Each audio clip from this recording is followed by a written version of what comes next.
Hello and welcome back to Mac at the Movies. Today I'm going to review for you part one of the Fear Street trilogy, 1994.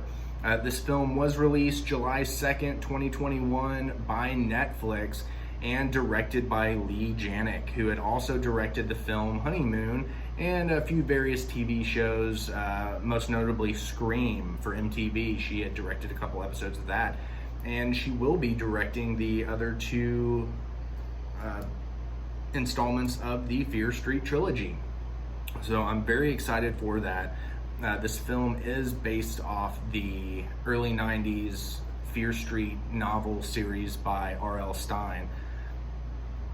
He was pretty much the only author I read growing up. Between that and those Scary Stories to Tell in the Dark books, that was pretty much all I read growing up, if I read anything at all. And still to this day, I go back and revisit those here and there. I mean, R.L. Stine a few years ago started to re-release titles under the Fear Street name. And I think he just did 5 books, I think is what he did. It was 5 or 6 books. I remember picking them up each time a new one came out. Just very excited for new material by R.L. Stine. So, but we're here to talk about the movies. So, that as his book series is what the film is based on. The film stars Olivia Welch as Samantha, Kiana Madeira as Dina, Benjamin Flores Jr. as Josh, Fred Hickinger as Simon, and Julia Raywald as Kate. This film focuses primarily on the set inside the town of Shadyside and its neighboring town, Sunnyvale. Sunnyvale is sort of the ritzy upper class town. Every city has a neighboring town like that, just about. So and this Shadyside, where the film is primarily focused in, is the other side of the tracks. Bad stuff always happens. Broke part of town. That it's these two cities constantly feuding back and forth. But the town of Shadyside is where all the primary focus happens, because people keep getting murdered in this town. Over the years, there's just a string of just murders that take place for no apparent reason. You don't know why these things are happening. You find out that the people that it's happening to, it's very bizarre, because they're people that your friends and neighbors that you think are and then all of a sudden some weird turn of events happen and they become a murderer out of the blue. And this town is pretty much following this just bad luck of people getting picked off one by one from some strange event or another. You find out that there is a curse on the town, and the kids are trying to find out what they need to do to break the curse and stop everything from happening.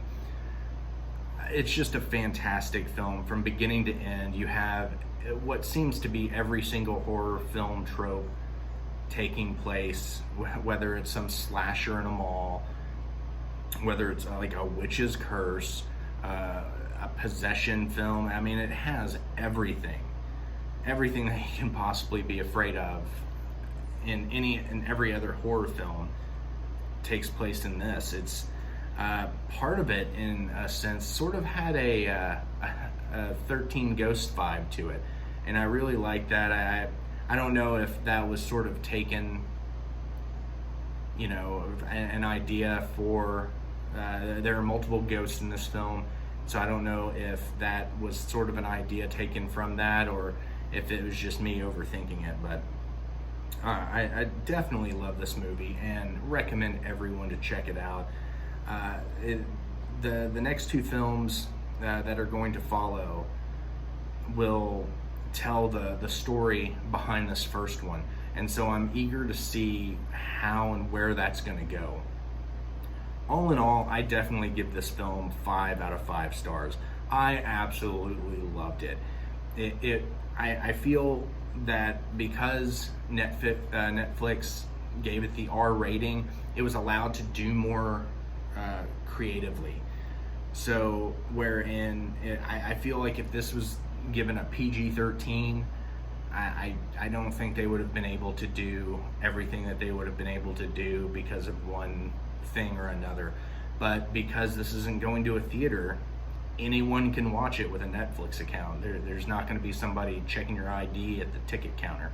So I definitely think that the R rating gave justice to this story, and I'm eager to see where the next 2 films are going to go. And with this one, you didn't even have, like, I think that when most people think of the R rating, you think you're either going to get some sort of over gore, or every scene's going to have some sort of nudity in it that is not suitable for children. But I mean, they didn't have to do any of that. I mean, it was great. There wasn't some overuse of profanity. I feel like everything was done right and tastefully. I have a favorite death in the film that happens inside of a grocery store. I used to work at a grocery store for the better part of a decade. So when I saw it happen, I immediately went back, like, thought of that, at my grocery store, involving a bread slicer. So I thought that was, it kind of gave me a bit of a giggle when I saw it take place, and I was like, whoa. So definitely a fun movie. I definitely recommend everyone go check it out. The soundtrack is phenomenal. If you love 90s music, that soundtrack is for you. The film starts out with 9 Inch Nails. I don't know what to say other than that.